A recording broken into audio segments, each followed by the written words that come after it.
أعوذ بالله من الشيطان الرجيم بسم الله الرحمن الرحيم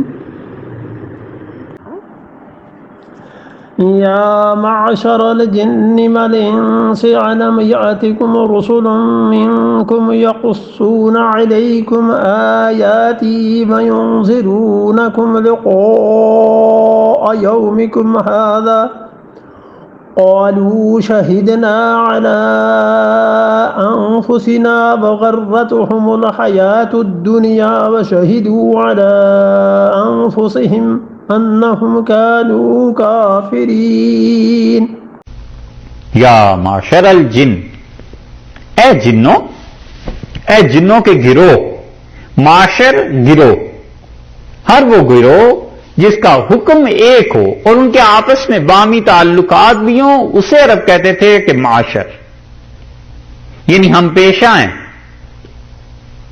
ہم راز، جو کام ہے سب کا مشترک ہے، ایک دوسرے سے تعلق بھی ہے، ایک چور یہاں رہتا ہے، دوسرا پاکستان میں رہتا ہے، تیسرا ہندوستان میں رہتا ہے، سب کا آپس میں انٹرنیٹ پہ تعلق ہے، سب ایک دوسرے کی سازشیں کر رہے ہیں، جانتے ہیں، یہ سارا ایک گروہ ہی ہوا نا. یا معاشر الجن، ایسے ہی گروہ جنوں کا بھی بنے گا. اللہ نے فرمایا اے جن والانس، اور اے انسانوں، الم یاتکم، اے جنوں اور انسانوں کی جماعت، کیا تم کو نہیں پہنچے تھے رسل منکم، رسول جو تمہیں میں سے تھے، یقصونا، اور وہ کیا کرتے تھے، سناتے تھے، علیکم تم کو آیاتی، میرے حکم تمہیں سنایا کرتے تھے، وینذرونکم، اور ڈراتے تھے تمہیں، لقاء، ملاقات سے، یومکم ھذا، آج اس دن کے سامنے آنے سے، آج اس دن سے کی ملاقات سے ڈراتے نہیں تھے تمہیں. اے انسانوں اور اے جنوں، کیا میرے رسول تمہارے پاس نہیں آئے تھے؟ اس پہ بڑی لمبی بحث ہے مفسرین کی. ان میں سے ایک گروہ کا خیال یہ ہے کہ وہ کہتے ہیں جنات اور انسان دونوں کو اللہ نے یہاں پر مخاطب فرمایا، اور دونوں کو مخاطب کر کے کہا ہے کہ کیا میرے رسول تمہارے پاس نہیں آتے رہے؟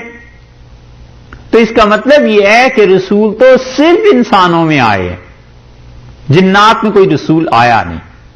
اور وہ کہتے ہیں کہ جیسے اللہ تعالیٰ قرآن پاک میں مردوں کو کوئی حکم دیتے ہیں تو عورتیں بھی اس کی تبع میں شامل ہو جاتی ہیں، اسی طرح جو انسانوں کے لیے رسول آئے تھے علیہ الصلوۃ والسلام، وہ جنات کے لیے بھی تھے، جنوں میں کوئی مستقل رسول آیا نہیں. اور انہوں نے اس بات پر اجماع کا دعویٰ بھی کیا ہے کہ امت اس بات پہ متفق ہے. دوسری رائے یہ لکھی گئی ہے کہ رسول حقیقت میں انسانوں ہی کے پاس آئے ہیں اور جنات میں ان کے نائبین جاتے رہے ہیں انہیں ڈرانے کے لیے. تو رسول کا لفظ تو ہوا انسانوں کے لیے، اور نذر، ڈرانے والے، نذیر کی جمع ہے نذر، وہ جو تھے جنات میں بھی گئے ہیں. اور وہ کہتے ہیں کہ اس بات پہ امت کا اجماع ہے، جمہور امت اسی کی قائل ہے کہ رسول علیہ الصلوۃ والسلام صرف انسانوں میں آئے ہیں، جنات میں نہیں آئے. لیکن یہ دونوں نے جو اجماع کا دعویٰ کیا ہے ایسی بات نہیں ہے، امت کا اجماع اس پہ ہوا نہیں، اختلاف رہا ہے. حتیٰ کہ تابعین میں مجاہد اور ضحاک رحمت اللہ علیہ اس بات کے قائل تھے کہ جنات میں رسول آتے رہے ہیں، اور جنات میں رسول جن ہی تھے جو وہاں رسالت کا پیغام دیتے تھے. جنات میں رسول کب آئے، اس پہ جو اچھی بحث لکھی ہے، اگر ہم یہ مان لیں کہ جنات میں رسول آئے ہیں تو اچھی بحث اس پہ لکھی ہے انہوں نے، قاضی ثناء اللہ پانی پتی رحمت اللہ علیہ نے، تفسیر مظہری کے مؤلف ہیں. وہ کہتے ہیں کہ حضور اکبر صلی اللہ علیہ وسلم کے بعد تو کوئی جنوں میں بھی رسول نہیں آیا، کیونکہ حضرت صلی اللہ علیہ وسلم ہمارے لیے بھی اور جنوں کے لیے بھی رسول تھے. تو پہلے کب آئے ہیں؟ ان کا خیال یہ ہے کہ وہ کہتے ہیں جب دنیا میں سرے سے انسان تھے ہی نہیں تو یہاں تو جنات بستے تھے سارے کے سارے، ان جنات میں اس وقت رسول آتے تھے.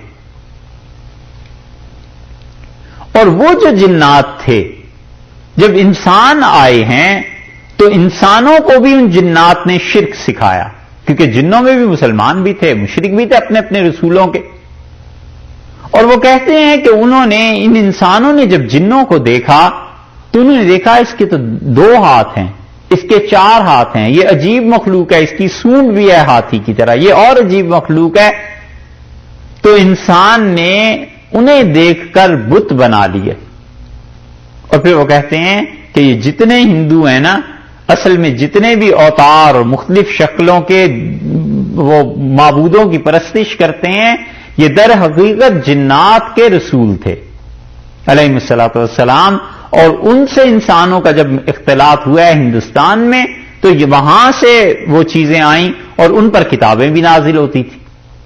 اسی لیے حضرت کا خیال یہ ہے کہ وید وغیرہ جس کو وہ کہتے ہیں کہ آدم علیہ السلام سے بھی پہلے کیے ہیں اور کب کب کیے ہیں، وہ بات درست ہے کہ اسی زمانے میں آئی ہوں گی، جب بھی آئی ہوں گی، کس طرح آئی ہوں گی اب کوئی نہیں جانتا. اور وہ جیسے اور کتابوں میں تحریف ہوتی چلی گئی، ان کتابوں میں بھی تحریف ہو گئی. اور نقشبندیہ کے حضرات جو ہیں، قاضی ثناء اللہ صاحب رحمۃ اللہ علیہ بڑے فقیہ آدمی بھی ہیں. سلسلہ ان کا اگرچہ نقشبندی ہے، یعنی مطلب یہ کہ سلسلے کے اعتبار سے غالب ہیں، لیکن حضرت کے ہاں فقہ بھی بڑی ہے. اسی طرح حضرت مرزا مظہر جان جانا رحمۃ اللہ علیہ وہ بھی ہندوؤں کے بارے میں اس نظریے کا قائل ہیں. وہ کہتے ہیں کہ جتنے ہندو ہیں یہ جن کی پرستش کرتے ہیں، یہ اصل میں خدا کے قریب ہونے کی وجہ سے ان بتوں کی پرستش کرتے ہیں. اور حضرت فرماتے ہیں کہ یہ شرک کی ان اقسام میں سے نہیں ہے جو خالصتاً کفر ہے، بلکہ جس طرح مسلمان مراد ان کی ہے کہ بعض بزرگوں کی پرستش کرنے لگتے ہیں کہ خدا کے یہ قریب کر دیں گے، ایسے ہی ہندوؤں کا بھی یہ نظریہ ہے. حضرت مرزا مظہر جان جانا رحمۃ اللہ علیہ نے اس کو اپنے مکتوبات میں لکھا ہے. ایک کتاب ہے کلمات الطیبات، اس کتاب میں مدت ہوئی چھپی تھی، شاید 100 برس ہو گئے ہوں گے، 150 سال ہو گئے ہوں گے اس کتاب کو. اس میں شاہ ولی اللہ رحمۃ اللہ علیہ کے اور حضرت مرزا مظہر جان جانا رحمۃ اللہ علیہ وغیرہ کے خطوط جمع ہیں. حضرت کا نظریہ وہاں دیکھنا چاہیے کیا. تو اگر یہ مان لیا جائے کہ جنات میں رسول ہوتے ہیں تو ہندوستان میں تو جنات تھے ہی تھے، یہاں آئے ہوں گے جنات میں رسول علیہ الصلوۃ والسلام، اور پھر ان سے انسانوں نے دیکھا اور اس وقت سے یہ بت پرستی اور یہ چیزیں شروع ہوئی بھی ہیں. تو اللہ تعالیٰ قیامت میں انہیں پوچھے گا اور کہے گا کہ انسانوں اور جنوں میری طرف سے رسول تمہارے پاس آئے اور رہ گئے رسول اللہ صلی اللہ علیہ وسلم. تو نبی کریم صلی اللہ علیہ وسلم کے ہاں تو رسالت ختم ہو گئی. جنات آئے تھے، انہوں نے رسول اللہ صلی اللہ علیہ وسلم سے لکھا ہے، پڑھا ہے، سیکھا ہے، یہ ساری کی ساری چیزیں انہوں نے دیکھی ہیں اور پھر وہ واپس گئے ہیں. انہوں نے جا کے اپنی قوم کو قرآن سنایا اور انہوں نے کہا ایک نبی علیہ الصلوۃ والسلام آئے ہیں اور وہ اس طرح کی باتیں کرتے ہیں. اور قرآن پاک میں بھی آیا ہے 2 مقامات پہ، سورہ جن میں بھی آیا ہے، 26ویں پارے میں بھی آیا ہے کہ ایک مرتبہ رسول اللہ صلی اللہ علیہ وسلم جب طائف سے واپس آئے. بڑی اس میں نصیحت کی بات ہے جو لوگ اللہ کے لیے کام کرتے ہیں کہ اللہ کا کام کبھی رکا نہیں رہتا. ایک دروازہ بند ہوتا ہے، خدا دوسرا دروازہ کھول دیتا ہے. ایک طرف سے رکاوٹ پڑتی ہے، دوسری طرف سے خدا کوئی اور حالات پیدا کر دیتا ہے. نبی کریم صلی اللہ علیہ وسلم مکہ مکرمہ سے چلے گئے طائف سمجھانے، اور اب بظاہر مکہ میں واپسی کا کوئی راستہ نہیں تھا. مکہ والوں نے طے کر لیا تھا کہ اب یہ نکلا ہے تو اسے واپس ہی نہ آنے دو اس شہر میں. اور انتقال ہو گیا تھا ابو طالب کا، جن کی سرپرستی میں رسول اللہ صلی اللہ علیہ وسلم وہاں رہتے تھے. یہ پوری ایک تاریخ ہے کہ عرب ایک دوسرے کو پناہ دیتے تھے پھر اس کا خیال رکھا کرتے تھے. تو اب حضرت صلی اللہ علیہ وسلم کو کون پناہ دیتا؟ عربوں کا کوئی قبیلہ ایسا نہیں تھا جو رسول اللہ صلی اللہ علیہ وسلم کو پناہ دینے کے لیے تیار ہو. آخر آپ نے اس زید رضی اللہ عنہ کو بھیجا اور کہا والد کے دوست وہاں رہتے ہیں، ان سے جا کے پوچھو مجھے پناہ دیتے ہیں. تو انہوں نے جب پیغام سنا اور رسول اللہ صلی اللہ علیہ وسلم تشریف لے گئے تو انہوں نے کہا کہ ہمارے آپ کے والد کے بڑے تعلقات تھے اور میرے بھتیجے کوئی بھی کام ہو میں تمہارے ساتھ ہوں. اور 7 بیٹے اس کے اور 8واں وہ باپ، وہ چلے رسول اللہ صلی اللہ علیہ وسلم کو لے کے آئے حرم میں اور انہیں کھڑے ہو کے اعلان کیا کہ ہم نے محمد صلی اللہ علیہ وسلم کو پناہ دی ہے اور اگر کسی نے انہیں تنگ کیا یا چھیڑا تو ہمارے ساتھ جنگ کرے گا. قریش نے ہاتھ جوڑ دیے کہ تم اسے چھوڑ دو. ابو طالب کی پناہ ختم ہو گئی اور یہ مکہ سے چلا گیا تھا طائف، تو اب اسے پناہ نہ دو. یہ وہ زمانہ تھا جب رسول اللہ صلی اللہ علیہ وسلم ایک ایک قبیلے کے پاس جا کے کہتے تھے مجھے رکھ لو، مجھے قبول کر لو، اور میں تم سے وعدہ کرتا ہوں کہ اللہ تعالیٰ تمہیں بہت کچھ دے دے گا، تم مجھے رکھ لو. کوئی قبیلہ اس زمانے میں حضرت صلی اللہ علیہ وسلم کو رکھنے کا مطلب تو یہ تھا کہ وہ قبیلہ پورے اربوں سے لڑائی مول لے لے اور دنیا کی جنگ وہ اپنے ذمے لگا لے. اسی لیے مدینہ منورہ میں جب ہجرت ہوئی ہے تو پہلی بیعت جب ہوئی ہے تو حضرت عباس رضی اللہ عنہ نے کھڑے ہو کے کہا کہ اہل مدینہ تمہیں پتہ ہے یثرب والوں کس کو لے کے جا رہے ہو؟ خدا کی قسم اس آدمی کو پناہ دینے کا مطلب یہ ہے کہ مشرق اور مغرب سے تم جنگ لڑنے کے لیے تیار ہو جاؤ. انہوں نے کہا ہمیں خوب پتہ ہے. تو رسول اللہ صلی اللہ علیہ وسلم سے انہوں نے پوچھا کہ اللہ کے رسول اتنا خطرہ مول لے کر ہم آپ کو لے جا رہے ہیں، ہمارے لیے کیا ہے، ہمیں اس کا کیا فائدہ ملے گا؟ تو رسول اللہ صلی اللہ علیہ وسلم نے فرمایا میرا مرنا اور جینا تمہارے ساتھ، اور میری قبریں اور تمہاری قبریں ایک ہی ہوں گی، ہم ایک ہی جگہ پر رہیں گے. یہ اس سے بڑی خوشی کی بات کیا ہو سکتی تھی ان کے لیے کہ رسول اللہ صلی اللہ علیہ وسلم نے اپنے بعد زندگی کے بعد بھی انہی کے ہاں رہنے کا ارشاد فرمایا تھا، تو خوشی سے لے گئے.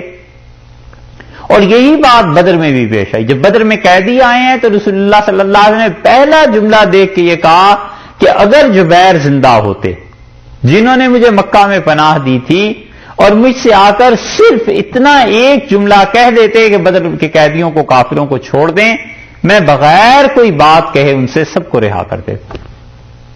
اس لیے کہ رسول اللہ صلی اللہ علیہ وسلم کے ہاں انصاف یہ چیزیں تھیں. تو جب طائف میں گئے ہیں واپسی پہ حالات بڑے سخت تھے، تو طائف میں جب یہ پناہ مل گئی حضرت صلی اللہ علیہ وسلم کو تو آپ نے صبح فجر کی نماز پڑھائی اور فجر کی نماز کے بعد جنات آ گئے اور انہوں نے کہا ہم دنیا بھر میں گھوم رہے ہیں کہ کیا ایسی چیز پیش آ گئی ہے کہ پہلے تو ہم آسمانوں پہ چلے جاتے تھے، اب ہمیں اوپر سے فرشتے آگ پھینکتے ہیں، ہوا کیا ہے؟ تو ہم نے جب آپ کی قرات سنی ہے فجر میں آج آپ نے نماز پڑھائی تو ہم سمجھ گئے کہ یہی وہ تبدیلی آئی ہے دنیا میں، اس لیے آپ ہمیں بتائیے دین کیا ہے. یہ مشرکین مکہ جس شخص کو شہر میں آنے کے لیے جگہ دینے کے لیے تیار نہیں تھے، اللہ نے پوری جنات کی قوم کو کھول دیا اس ہستی کے لیے علیہ الصلوۃ والسلام کہ ادھر دین کا کام کر لیں، ادھر دین کی دعوت دیں، پیغام دیں. اس لیے جو لوگ خدا کے دین کا کام کرتے ہیں بڑے حوصلے کی بات ہے. ایک در بند ہو گیا تو کیا ہے، اللہ کو منظور ہوگا اور جگہ کھول دے، نہیں منظور ہوگا ہم تو اس کے بندے ہیں، کام اس کا کرنا ہے، وہ کہے گا کرو کریں گے، کہے گا نہیں کرو بیٹھ جاؤ بس بیٹھ کے. اپنی جیسی کوشش ہی ہے نا انسان کرتا رہتا ہے. اس لیے رسول اللہ صلی اللہ علیہ وسلم کی رسالت تو جنات کے لیے بھی ہے، انسانوں کے لیے بھی ہے. اور جنات آتے ہیں قرآن پاک کو پڑھنے کے لیے، تفسیر کو پڑھنے کے لیے. ان جنات میں بھی بڑے بڑے مفسرین ہیں، ان میں بھی بڑے بڑے محدثین ہیں، حدیث کی روایت کرتے ہیں، بیان کرتے ہیں، اپنے بچوں کو چھوٹوں کو قرآن و حدیث پڑھاتے ہیں، بیعت کرتے ہیں مسلمانوں میں آ کے. اور اتنے واقعات ہیں کہ مانا نہیں جا سکتا کہ اتنے لوگ ہر صدی میں جھوٹ بولتے رہے. بڑے سچے اور صاف لوگ تھے اور ان کے پاس لوگ جنات حدیث پڑھنے آتے تھے، تفسیر پڑھنے آتے تھے، یہ چیزیں، اور جا کے بتاتے بھی تھے کہ فلاں سے پڑھیے اور فلاں سے پڑھیے. ہمارے ہاں ایک آدمی اس پہ جنات کا ہو گیا شکایت تو وہ بولنے لگا، کہنے لگا کہ میں جن ہوں اور یہ آدمی اچھا لگا ہے، اب اس کے ساتھ میں رہتا ہوں، اس سے دوستی ہے. تو جو عامل تھے انہوں نے پوچھا تنگ کیوں کرتے ہو؟ تو انہوں نے کہا کوئی تنگ نہیں کرتا، میں تو آتا ہوں اس کے ساتھ رہنا چاہتا ہوں تاکہ اس کی باتیں سنوں، یہ خام خواہ پریشان ہوتا ہے. تو انہوں نے اس سے پوچھا کہ تمہارا کہاں سے تعلق؟ تو اس نے کہا میں نے حدیث پڑھی ہے دیوبند میں. ان کا کس سے پڑھی ہے؟ ان کا مولانا حسین احمد صاحب مدنی رحمۃ اللہ علیہ سے. تو مدنی رحمۃ اللہ علیہ سے حدیث پڑھنے کا اس نے سب کے سامنے اقرار کیا. اس نے کہا میں شرارتی نہیں ہوں. اور یہ چیزیں اور بھی بیسیوں جگہ ایسے واقعات پیش آتے ہیں اور جنات اس چیز کا بالکل اقرار کرتے ہیں. ہمارے ہاں شہر میں بڑا اچھا ایک مدرسہ ہے، اور وہاں بڑے ہمارے محترم بزرگ استاد قاری عبداللہ صاحب قرآن پاک پڑھاتے ہیں، اور ان کو بڑی دقت پیش آئی، اتفاق سے مصروفیت کی وجہ سے ان کا پیغام ملتا رہا، نہیں جا سکے۔ ایک دن گئے تو بڑی پریشانی، ہم نے کہا کیا ہوا ہے؟ انہوں نے کہا اس طرح جنات آتے ہیں یہاں اور مجھے نظر کچھ نہیں آتا اور بیٹھا رہتا ہوں۔ اب تو ان کے بال سفید ہو گئے، وہ اس زمانے سے قرآن پاک پڑھا رہے ہیں جب چہرے پہ صحیح بال بھی نہیں اترے تھے، اور اللہ نے اتنا علم دیا ہے قرآن کے بارے میں کہ ان جیسا شہر میں، ہمارے شہر میں کوئی آدمی نہیں ہے جسے اتنا علم و قرات کا جتنا اللہ نے علم دیا ہے۔ ابھی آنے سے پہلے ہمارے وہ بتاتے رہے کہ وہ آتے ہیں ایسی ایسی باتیں کرتے ہیں، وہ کہتے ہیں قرآن پاک آپ سے پڑھنا ہے، بچوں کو لے آئے ہیں، انہیں پڑھائیے، اسے پڑھائیے، تو یہ تو زندگی میں پہلی بار ہوا ہے، مجھے مار ہی نہ دیں، کچھ کر ہی نہ گزرے۔ تو ایسی چیزیں ہوتی ہیں۔ تو رسول اللہ صلی اللہ علیہ وسلم کی جو رسالت ہے وہ ان کے لیے بھی ان کے لیے بھی، اللہ نے فرمایا ہے ہم ان سے کہیں گے کہ کیا ہمارے رسول تمہارے پاس نہیں آئے؟ یقصون علیکم آیاتی، وہ کیا کرتے تھے؟ سناتے تھے تم کو میرے حکم، وینذرونکم، اور تمہیں ڈراتے تھے، لقاء یومکم ھذا، آج کے اس دن سے، یہ جو سامنے آ رہا ہے اس کے متعلق ڈراتے تھے۔ قالوا شہدنا، وہ بولے، انہوں نے کہا ہم مانتے ہیں، علی انفسنا، اپنی جان کے متعلق جو گناہ ہم نے کیے۔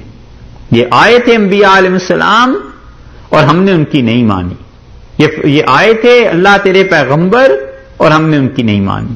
وغرتہم الحیات الدنیا، اور اللہ تعالی نے اب فرمایا ہے، یہ تو ان کا اقرار اور گواہی ہوئی، وغرتہم الحیات الدنیا، ان کو بہکا دیا دنیا کی زندگی نے، چکا چوند زندگی، اور بظاہر بڑی دھوکہ دینے والی نظر کا فریب، بس اتنی ہی بات۔ ان ساری چیزوں کی حقیقتیں اور ہیں اور نظر کا فریب اور ہے۔ انسان جو کچھ ظاہر میں دیکھتا ہے ضروری نہیں ہے کہ حقیقت میں وہ چیز ویسے ہی ہو، نظر کا فریب۔ وغرتہم الحیات الدنیا وشہدوا علی انفسہم، اور انہوں نے کیا کیا؟ قائل ہوئے اس بات کے، گواہی دی اس کی، علی انفسہم، اپنی جانوں پر گناہ کی، انہم کانوا کافرین، کہ یہ لوگ کافر تھے، منکر تھے۔ اب اس صورت میں اوپر جو آیا ہے نا کہ کافر اپنے کفر کا اقرار کرے گا تو اللہ تعالیٰ اس کو اس طرح سے قائل کرے گا کہ اللہ اس سے یہ جو اس نے کہا ہے کہ شہدنا علی انفسنا، ہم نے مانے اپنے گناہ۔ دوسری بات فرمائی ہے اللہ نے خود کہ گناہ ہوئے کیوں؟ دنیا کی زندگی نے برباد کیا۔ وشہدوا علی انفسہم انہم کانوا کافرین، یہ اپنے متعلق گواہی دیں گے کہ یہ منکر تھے۔